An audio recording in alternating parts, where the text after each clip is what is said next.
Hello my dear student, how are you. उम्मीद करते हैं आप सभी लोग मस्त होंगे, स्वस्थ होंगे। मैं डीपी एक बार पुनः आप सभी के यूट्यूब चैनल संस क्लासेस पर हार्दिक स्वागत एवं अभिनंदन करता हूं।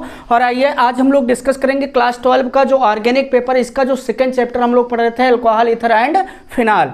अगर हम पिछले वीडियोज में बात कर लें तो पिछले वीडियोज में हम लोगों ने क्या पढ़ा था, ईथर किसे कहते हैं, मतलब ईथर किसे कहते हैं और ये कितने प्रकार के होते हैं और इनका आयुपेशी नाम क्या होता है। इतनी चीजें हम लोग पढ़ चुके थे पिछले वीडियोज में। आज हम लोग पढ़ेंगे क्या, ईथर के अंतर्गत ही डाई एथिल ईथर के बारे में। किसके बारे में? डाई एथिल ईथर के बारे में। तो डाई का मतलब किससे होता है? दो से। और अगर एथिल की हम बात कर लें तो एथिल का मतलब किससे है? C2H5 से। और ईथर का मतलब कौन सा क्रियात्मक समूह होगा? ऑक्सी।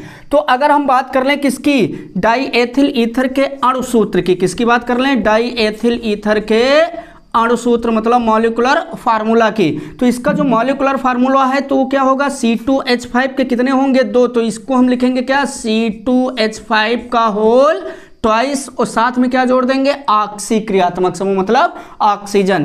तो डाईएथिल ईथर का जो अणुसूत्र है वो क्या हो जाएगा? C2H5 का होल ट्वाइस O। और अगर इसके हम किसकी बात कर लें? संरचना सूत्र की। किसकी बात कर लें? संरचना सूत्र की। तो यहां पर ध्यान से देखेंगे, C2H5 का होल ट्वाइस O, इसको अगर हम लोग लिखना चाहें तो क्या लिख सकते हैं? C2H5 सिंगल बॉन्ड O, फिर क्या? Single bond C2H5।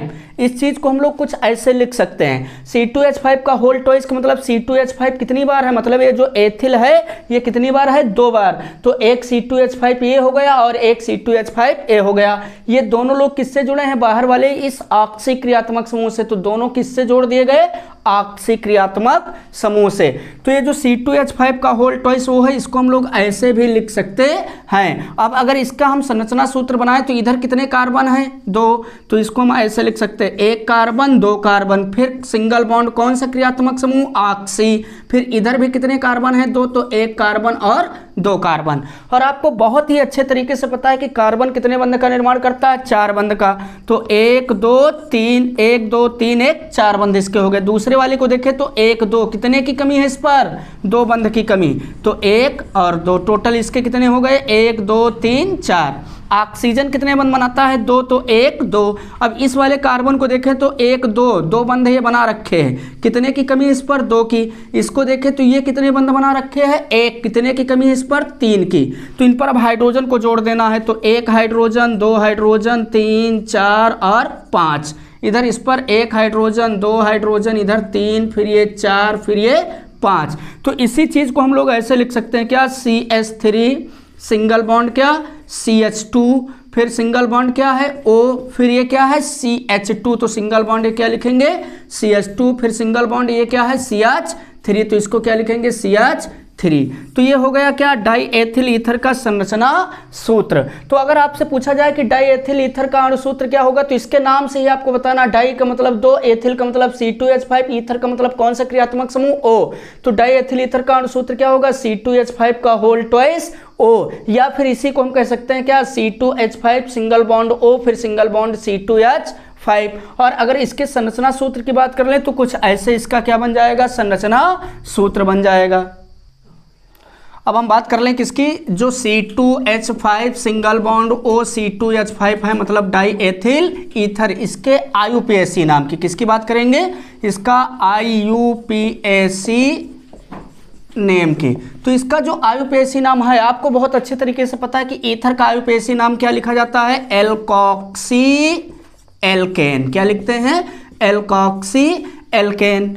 किसका एल्कोक्सी एल्केन नाम लिखा जाता है? ईथर का। ईथर का जो अंतरराष्ट्रीय लेवल का नाम है वो क्या लिखा जाता है? Alkoxy alkane. मतलब इसका आयुपेशी नाम क्या होगा? Alkoxy alkane. और आपको ये भी बहुत अच्छे तरीके से पता है कि एल्कोक्सी किसको लिखते हैं? छोटे वाले एल्किल समूह को। एल्केन के रूप में किसको लिखते हैं? बड़े एल्किल समूह को। मतलब जो ईथर है, ईथर में जो एल्किल समूह होते हैं उसमें जो छोटा एल्किल समूह होता है उसको किसके रूप में लिखा जाता है? एल्कोक्सी के रूप में। जो बड़ा एल्किल समूह होता है उसको किसके रूप में लिखा जाता है?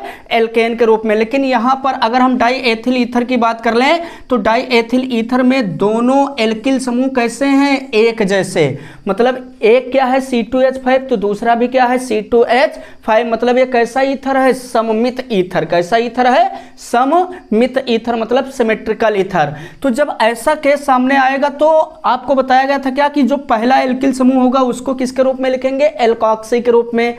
जो दूसरा एल्किल समूह होगा उसको किसके रूप में लिख लेंगे हम लोग, एल्केन के रूप में। तो अगर हम एल्कॉक्सी के रूप में बात कर लें तो एक C2H5 को एल्कॉक्सी के रूप में लिखेंगे, एक C2H5 को किसके रूप में लिखेंगे, एल्केन के रूप में। तो इसको जब हम एल्कॉक्सी के रूप में लिखेंगे तो एल्क का मतलब ये जो स्पेलिंग लिखी ALK, एल्क, इसका मतलब क्या होगा, रूट वर्ड। तो यहां पर कितने कार्बन है, 2, तो 2 कार्बन का रूट वर्ड क्या लिखते हैं हम लोग, एथ। आगे इसमें क्या जोड़ देंगे, ऑक्सी। मतलब C2H5 को अगर हम एल्कॉक्सी के रूप में लिखेंगे तो क्या होगा, ये एथॉक्सी। क्या होगा, एथॉक्सी। फिर एल्केन के रूप में दूसरे वाले एल्किल समूह को लिखेंगे तो इसके पास भी 2 कार्बन है, तो 2 कार्बन का रूट वर्ड क्या होता है, एथ। इसमें क्या जोड़ेंगे, एन। तो इसका जो आयुपेसी नाम है किसका, डाई एथिल ईथर का, वो क्या हो जाएगा, एथॉक्सी एथेन। हम कह सकते हैं कि ये जो C2H5O C2H5 है इसका जो आयुपेसी नाम है वो क्या होगा, एथॉक्सी एथेन होगा। क्या होगा, एथॉक्सी एथेन। तो अगर आपसे पूछा जाए कि डाई एथिल ईथर का अणुसूत्र क्या होता है तो आप क्या बताएंगे, C2H5 का होल ट्वाइस O या फिर C2H5 single bond O single bond C2H5। ये किसका अणुसूत्र है, डाई एथिल ईथर का। इसका संरचना सूत्र कुछ ऐसे बन जाएगा और इसका आयुपेसी नाम क्या होगा, तो इसका आयुपेसी नाम क्या होगा, एथॉक्सी एथेन। एक बार आप इनका स्क्रीनशॉट ले सकते हैं। अब हम बात कर लें किसकी, डाई एथिल ईथर के निर्माण की विधियों के बारे में या फिर डाई एथिल ईथर के विरचन की विधियों के बारे में। तो ये बहुत ज़्यादा इंपॉर्टेंट टॉपिक है बोर्ड एग्जाम के दृष्टिकोण से, क्योंकि इससे कई बार क्वेश्चन पूछे जाते हैं कि विलियमसन संश्लेषण प्रक्रिया के द्वारा आप डाई एथिल ईथर कैसे प्राप्त करेंगे, या फिर क्या होता है जब डाई एथिल ईथर की अपक्रिया हाइड्रियाडिक अम्ल या फिर HI हाइड्रोजन आयोडाइड से होती है। तो ये बहुत ज़्यादा इंपॉर्टेंट टॉपिक है बोर्ड एग्जाम के दृष्टिकोण से। तो आइए हम बात करते हैं किसकी, C2H5 का होल ट्वाइस O मतलब डाई एथिल ईथर के विरचन की विधियों के बारे में, के विरचन की विधियां।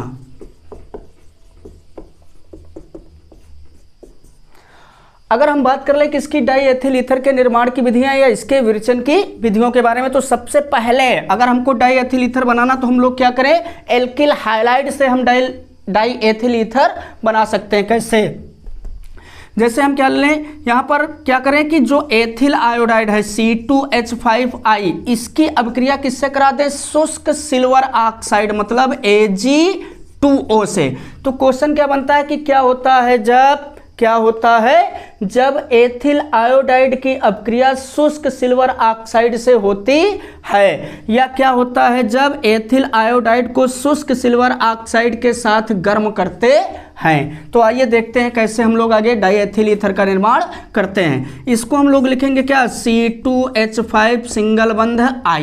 क्यों, क्योंकि ये I क्या है, आयोडीन, और आपको बहुत अच्छे तरीके से पता है आयोडीन क्या है, हाइलोजन है। और हाइलोजन में कोई भी हाइलोजन हो, जैसे फ्लोरीन परमाणु क्रमांक 9, 2 और 7, या क्लोरीन परमाणु क्रमांक 17, 2, 8 और 7। तो कहने का मतलब क्या है कि जो हाइलोजन होते हैं इनकी अंतिम कक्षा में इलेक्ट्रॉन कितने होते हैं, 7। और जब इनकी अंतिम कक्षा में 7 इलेक्ट्रॉन है तो ये 4 से क्या होते हैं, ज़्यादा। जब 4 से ज़्यादा होते हैं तो ये क्या करना पसंद करेंगे, इलेक्ट्रॉन को ग्रहण करना।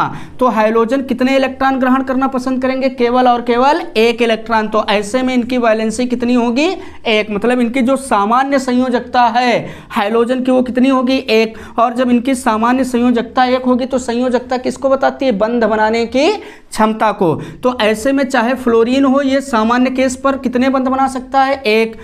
क्लोरीन हो तब भी ये कितने बंध से जुड़ेगा, 1। आयोडीन हो तब भी ये कितने बंध से जुड़ेगा, 1 बंध से।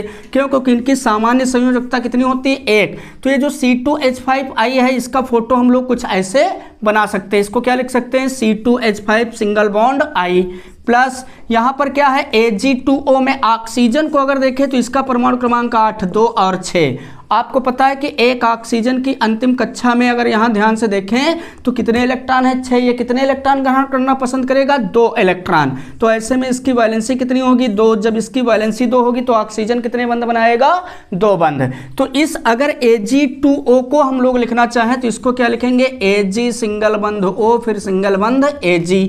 जब इसको हम लोग क्या करेंगे, गर्म करेंगे तो इनके बीच के ये बंध टूट जाएंगे। जब ये बंध टूटेंगे तो ऑक्सीजन 2 इलेक्ट्रॉन ग्रहण करना पसंद कर रहा ना, तो इसकी सामान्य ऑक्सीकरण संख्या कितनी होगी, -2। कितनी होगी, -2। मतलब ये किस में टूटेगा, डबल माइनस में। तो Ag1+, दूसरा Ag1+। इधर इसके बीच के बंध तोड़ें तो आयोडीन किस में टूटेगा, 1- में। तो C2H5 में कार्बन पर क्या आ जाएगा, प्लस। अब इसको आप ध्यान से देखेंगे, यहाँ पर I कितने माइनस वाला है, 1 वाला। और इधर Ag कितने प्लस वाले हैं, 2 प्लस वाले। एक Ag पर 1+, दूसरे Ag पर भी 1+। जबकि इधर आयोडीन पर क्या है, 1 अकेला माइनस। तो क्या ये बराबर आवेश वाले हैं, बराबर आवेश वाले नहीं हैं। कब बराबर होंगे, जब इसको हम कितने से गुणा कर ले, 2 से। तो इसको 2 बार लिख लेंगे, C2H5 सिंगल बंध I। जब बंध टूटेगा तो ये I- में, C2H5 प्लस में। अब आप ध्यान से देखो तो ये C2H5 1+ वाला, ये C2H5 1+ वाला, ये दोनों प्लस वाले किससे जुड़ेंगे, इस ऑक्सीजन डबल माइनस से। तो ये क्या बन जाएगा, C2H5 के कितने अणु जुड़ रहे हैं, 2। तो इसको क्या लिखेंगे, C2H5 का होल ट्वाइस। वो किससे जुड़ रहे हैं, ऑक्सीजन से। तो आगे लिख देंगे क्या, ऑक्सीजन। ये बन गया क्या, C2H5O C2H5 मतलब डाई एथिल ईथर। क्या बन गया, डाई एथिल ईथर। ये Ag1+ वाला, ये आयोडीन 1- वाला संपर्क करेगा, बन जाएगा क्या, Agi मतलब सिल्वर आयोडाइड। दूसरा आयोडीन दूसरे Ag से संपर्क करेगा तो यहाँ पर फिर एक अणु बन जाएगा किसका, Agi मतलब सिल्वर आयोडाइड का। तो सिल्वर आयोडाइड के कितने अणु प्राप्त हुए, 2 अणु। किसके, Agi के। तो जब एथिल आयोडाइड को हम लोग क्या करते हैं, शुष्क सिल्वर ऑक्साइड के साथ क्या करते हैं, गर्म करते हैं, तो क्या प्राप्त होता है, डाई एथिल ईथर मतलब C2H5O C2H5। और साइड प्रोडक्ट के रूप में क्या बनेगा, सिल्वर आयोडाइड मतलब Agi। एक बार आप इसका स्क्रीनशॉट ले सकते हैं। तो ये बन गया क्या, डाई एथिल ईथर। कैसे बना डाई एथिल ईथर, तो आपने क्या किया, एथिल आयोडाइड के कितने अणु लिए, 2। और इनको किसके साथ गर्म किया, शुष्क सिल्वर ऑक्साइड के साथ गर्म किया। तो प्राप्त क्या हो गया, C2H5O C2H5 मतलब डाई एथिल ईथर और क्या, Agi। अब अगर हम नेक्स्ट प्रिपरेशन की बात कर लें तो नेक्स्ट हेडलाइंस क्या होगी, विलियमसन संश्लेषण अभिक्रिया द्वारा। किसके द्वारा, विलियमसन संश्लेषण विधि द्वारा या विलियमसन संश्लेषण अभिक्रिया द्वारा। तो अगर हम बात कर लें विलियमसन संश्लेषण अभिक्रिया द्वारा, हमें क्या बनाना है, डाई एथिल ईथर मतलब C2H5O C2H5 या फिर C2H5 का होल ट्वाइस O। तो विलियमसन संश्लेषण अभिक्रिया के द्वारा हम डाई एथिल ईथर कैसे प्राप्त करेंगे, तो हम लोग क्या लेंगे, सोडियम एथॉक्साइड। सोडियम एथॉक्साइड की अगर हम बात कर लें तो सूत्र क्या होता है, C2H5ONa। क्या होता है, C2H5ONa। किसका सूत्र है, सोडियम एथॉक्साइड का। और इसको किसके साथ गर्म कर देंगे, एथिल आयोडाइड मतलब C2H5I के साथ क्या कर देंगे, गर्म। तो यहाँ पर क्वेश्चन क्या पुट होता है कि विलियमसन संश्लेषण अभिक्रिया के द्वारा आप डाई एथिल ईथर कैसे प्राप्त करेंगे। या फिर क्या कह सकता है कि क्या होता है जब सोडियम एथॉक्साइड को, किसको, सोडियम एथॉक्साइड को, जिसका मॉलिक्यूलर फार्मूला क्या है, C2H5ONa को किसके साथ, एथिल आयोडाइड के साथ क्या करते हैं, गर्म करते हैं। क्या करते हैं, गर्म करते हैं। तो आइए देखते हैं आगे क्या बनेगा। अगर इसका हम लोग स्ट्रक्चर बनाएं तो यहाँ पर क्या है, ऑक्सीजन। और आपको बहुत अच्छे तरीके से पता है कि ऑक्सीजन कितने बंध बनाता है, 2। तो इसका अगर स्ट्रक्चर बनाएं तो इसको हम लोग ऐसे लिख सकते हैं, C2H5 सिंगल बंध O सिंगल बंध क्या, Na प्लस C2H5I है। I क्या है, हाइलोजन। तो आपको पता है कि हाइलोजन कितने बंध से जुड़ेगा, यहाँ पर 1 बंध से। जब इसको हम लोग गर्म करेंगे तो इनके बीच का ये बंध टूटेगा। आयोडीन की सामान्य ऑक्सीकरण संख्या कितनी होगी, -1। तो ये C2H5 किस में टूटेगा, 1+ में। इसको तोड़ें तो Na+ में, ऑक्सीजन किस में, 1- में। क्योंकि सोडियम परमाणु का परमाणु क्रमांक कितना होता है, 11। इलेक्ट्रॉनिक विन्यास करेंगे 2 8 1। ये 1 इलेक्ट्रॉन का क्या करेगा, त्याग। क्यों, क्योंकि अंतिम कक्षा में 4 से क्या है, कम इलेक्ट्रॉन। और आपको पता है कि जब अंतिम कक्षा में 4 से कम होंगे तो परमाणु क्या करेगा, अंतिम कोष वाले इलेक्ट्रॉनों का त्याग करेगा। तो ये सोडियम कितने इलेक्ट्रॉन का त्याग करेगा, 1। तो इसकी वैलेंसी कितनी होगी, 1, लेकिन इसकी ऑक्सीकरण संख्या कितनी होगी, प्लस की 1। किसकी होगी, प्लस के 1। तो जब ये बंध तोड़ेंगे तो Na किस में टूटेगा, प्लस में, ऑक्सीजन किस में, 1 माइनस में। अब देखो इसको ध्यान से, ये Na 1 प्लस वाला है, I इधर क्या है, 1 माइनस वाला, तो प्लस किसके पास जाएगा, माइनस के पास, तो इधर क्या बन जाएगा, NaI, मतलब सोडियम आयोडाइड। और ये क्या लिखा है, C2H5O, 1 माइनस, इस पर क्या है, 1 माइनस, तो इससे कौन जुड़ेगा, ये वाला C2H5, तो इधर क्या हो जाएगा, C2H5, ये बन गया क्या, डाई एथिल ईथर। तो जब सोडियम एथॉक्साइड को एथिल आयोडाइड के साथ क्या करते हैं, गर्म करते हैं, तो क्या प्राप्त होता है, डाई एथिल ईथर, मतलब C2H5 का होल ट्वाइस O प्लस क्या, NaI, मतलब सोडियम आयोडाइड। तो ये बन गया डाई एथिल ईथर। किस प्रक्रिया के द्वारा या किस अपक्रिया के द्वारा, विलियमसन संश्लेषण अभिक्रिया के द्वारा। आप इसका एक बार स्क्रीनशॉट ले सकते हैं क्योंकि ये बहुत ज्यादा महत्वपूर्ण रिएक्शन है, किसके लिए, बोर्ड एग्जाम के लिए। तो ये थी विलियमसन संश्लेषण अभिक्रिया, जिसके द्वारा हम लोगों ने क्या बनाया, डाई एथिल ईथर या फिर एथॉक्सी एथेन, ये भी तो बोल सकते हैं, क्या बोल सकते हैं डाईएथिल ईथर को, एथॉक्सी एथेन। अब अगर नेक्स्ट इसकी हम प्रिपरेशन की बात कर लें तो जो थर्ड हेडलाइंस है इसके अंतर्गत हम लोग क्या पढ़ेंगे, एथिल एल्कोहल। एथिल एल्कोहल का मतलब C2H5OH, एथिल एल्कोहल के निर्जलीकरण द्वारा हम लोग क्या बनाएंगे, डाईएथिल ईथर। किसका निर्जलीकरण करा करके, एथिल एल्कोहल का। तो यहाँ पर एथिल एल्कोहल का निर्जलीकरण कराने के लिए हम दो मतलब मुख्य पदार्थों का यूज करते हैं। एक क्या होता है, सांद्र सल्फ्यूरिक अम्ल, जिसके द्वारा हम क्या करा सकते हैं, एथिल एल्कोहल का निर्जलीकरण। और एक क्या होता है, एल्यूमिना। क्या होता है, एल्यूमिना, जिसके द्वारा हम एथिल एल्कोहल का क्या करा सकते हैं, निर्जलीकरण। तो पहले हेडलाइंस के अंतर्गत हम देखेंगे क्वेश्चन क्या बनेगा कि क्या होता है जब एथिल एल्कोहल का मतलब C2H5OH को किसके द्वारा, सांद्र सल्फ्यूरिक अम्ल के साथ, मतलब कंसंट्रेट H2SO4 के साथ कितने डिग्री सेल्सियस ताप पर गर्म करते हैं, 140 डिग्री सेल्सियस ताप पर गर्म करते हैं। क्वेश्चन क्या है, एक बार आप फिर इसको ध्यान से सुनेंगे।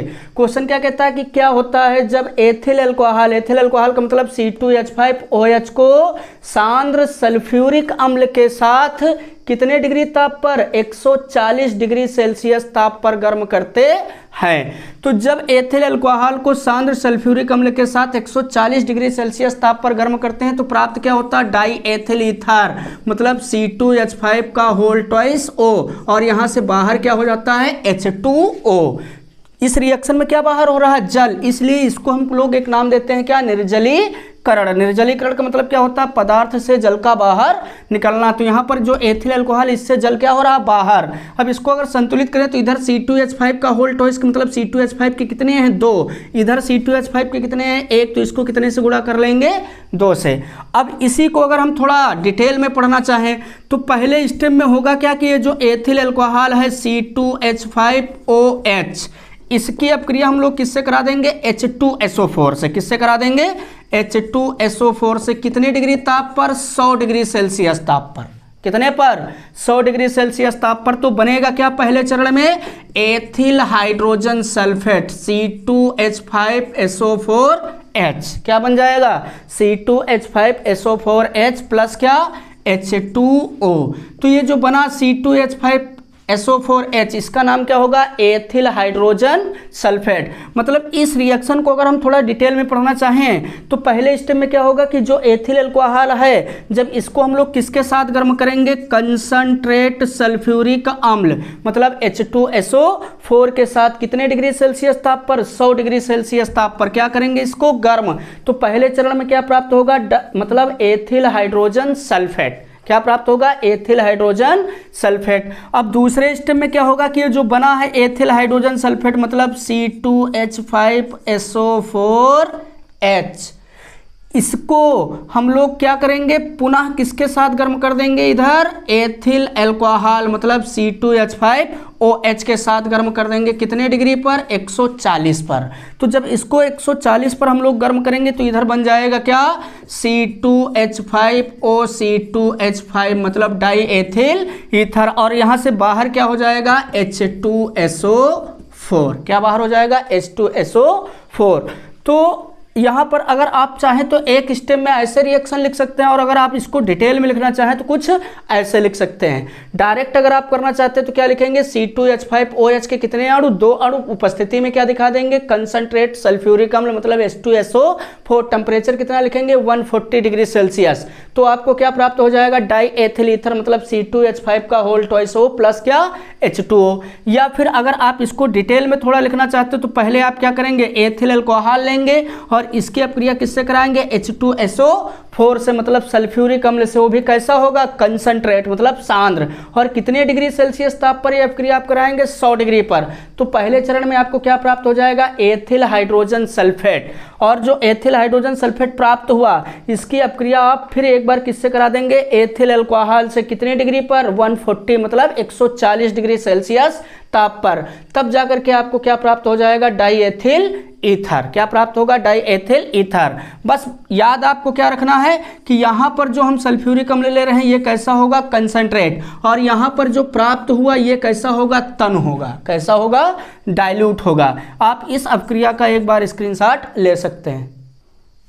तो ये था क्या, एथिल अल्कोहल का निर्जलीकरण, लेकिन किसके द्वारा, सल्फ्यूरिक अम्ल के द्वारा। किसके द्वारा, सांद्र सल्फ्यूरिक अम्ल के द्वारा। अब अगर हम सेकेंड हेडलाइंस की बात कर लें, एथिल अल्कोहल का निर्जलीकरण ही कराएं, लेकिन किसके द्वारा कराएंगे, एल्यूमिना के द्वारा। एल्यूमिना का मतलब Al2O3 के द्वारा। तो यहां पर क्वेश्चन क्या पुट होता है कि क्या होता है जब एथिल अल्कोहल को एल्यूमिना के साथ, एल्यूमिना का मतलब Al2O3 के साथ कितने डिग्री सेल्सियस ताप पर, 250 डिग्री सेल्सियस ताप पर गर्म करते हैं। तो जब एथिल अल्कोहल को एल्यूमिना के साथ 250 डिग्री सेल्सियस ताप पर गर्म करेंगे तो बनेगा क्या, डाई एथिल ईथर। और डाई एथिल ईथर का सूत्र क्या होता है, C2H5 का होल ट्वाइस O, और यहां से बाहर क्या हो जाएगा, H2O। तो यहां पर C2H5 के कितने हैं, 2। तो ऐसे में इस C2H5OH को कितने से आप गुणा कर लेंगे, 2 से। तो इसको अगर आप समझना चाहते हैं कि ये बनेगी रिएक्शन कैसे, तो इसको आप ऐसे लिखेंगे,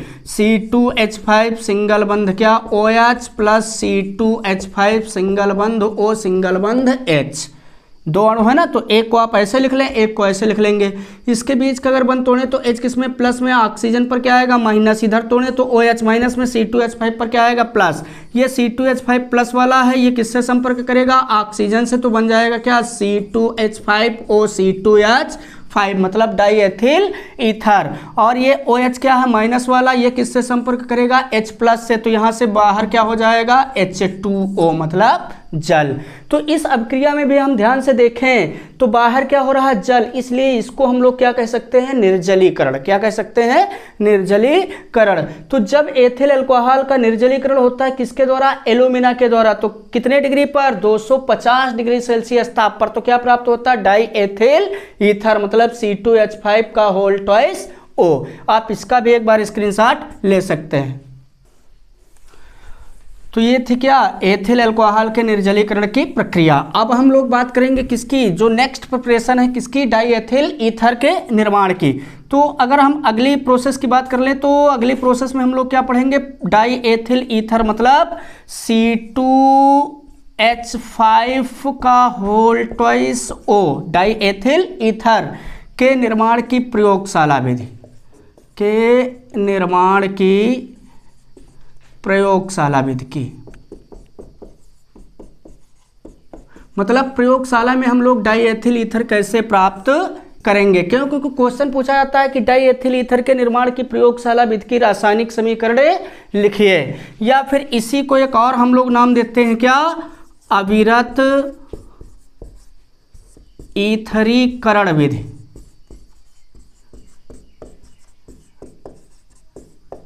क्या नाम देते हैं, अविरत ईथरीकरण करण विधि। चाहे क्वेश्चन पूछा जाए कि डाई एथिल ईथर के निर्माण की प्रयोगशाला विधि की रासायनिक समीकरण लिखिए, या फिर पूछा जाए क्या कि अविरत ईथरीकरण विधि से आप डाई एथिल ईथर कैसे प्राप्त करेंगे, दोनों का मतलब क्या है, एक ही। तो प्रयोगशाला विधि में हम लोग करते क्या है कि सबसे पहले क्या लेते हैं, एथिल अल्कोहल। एथिल अल्कोहल का मतलब C2H5OH। इसकी अपक्रिया पहले किससे कराते हैं, सांद्र सल्फ्यूरिक अम्ल मतलब H2SO4 से। वो कैसा होगा, कंसंट्रेट मतलब सांद्र।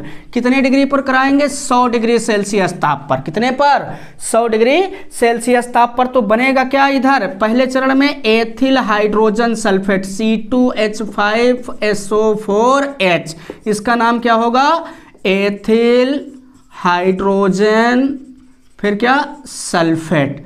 तो पहले चरण में क्या प्राप्त हो गया, एथिल हाइड्रोजन सल्फेट, और यहां से बाहर क्या हो जाएगा, जल। जल का मतलब क्या, H2O। तो प्रयोगशाला में डाई एथिल ईथर अगर हमको बनाना तो सबसे पहले हम क्या करेंगे कि एथिल अल्कोहल लेंगे, और एथिल अल्कोहल की अपक्रिया किससे करा देंगे, सांद्र सल्फ्यूरिक अम्ल से। कितने डिग्री सेल्सियस ताप पर कराएंगे अपक्रिया, 100 डिग्री पर। तो जब 100 डिग्री सेल्सियस ताप पर अपक्रिया कराएंगे तो बनेगा क्या, एथिल हाइड्रोजन सल्फेट C2H5SO4H, और यहां से बाहर क्या हो जाएगा, जल मतलब H2O। फिर दूसरे स्टेप में क्या होगा कि जो एथिल हाइड्रोजन सल्फेट बना C2H5SO4H, इसकी अपक्रिया किससे करा देंगे, एथिल अल्कोहल C2H5OH से। कितने पर, 140 डिग्री सेल्सियस ताप पर।